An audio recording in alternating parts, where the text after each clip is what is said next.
যুবভারতী ক্রীড়াঙ্গনে মেসিকে নিয়ে যে ঘটনা, তাতে রাজধর্ম পালন করেছেন মুখ্যমন্ত্রী মমতা বন্দ্যোপাধ্যায়।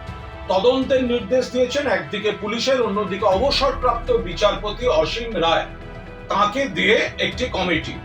এবার রাজ্য সরকার পরপর কড়া পদক্ষেপ নিয়েছে।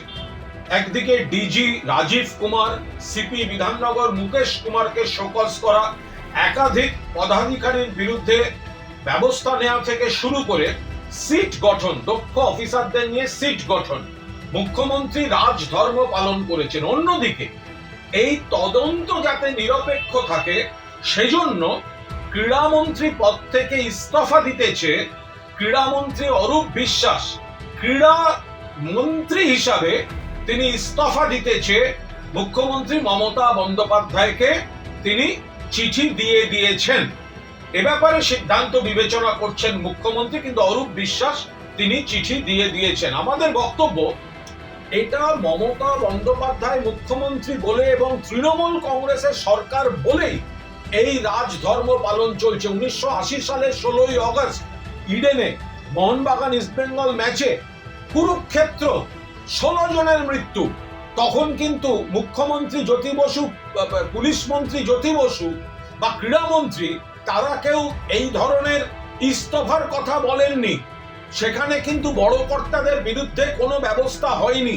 1996 আবার ইডেন, ভারত শ্রীলঙ্কা বিশ্বকাপ ক্রিকেটের সেমিফাইনাল, চূড়ান্ত বিশৃঙ্খলা, খেলা বন্ধ, দেশের মুখ পুড়ল।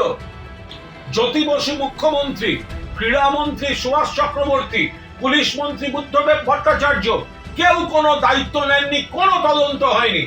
একের পর এক খারাপ ঘটনা বাম জমানায়, কখনো ক্রীড়া ক্ষেত্রে, কখনো যুবা ভারতীকে কেন্দ্র করে দুষ্কৃতি, আখড়া, জবরদখল, জমি কেলেঙ্কারি, এই সব হয়েছে।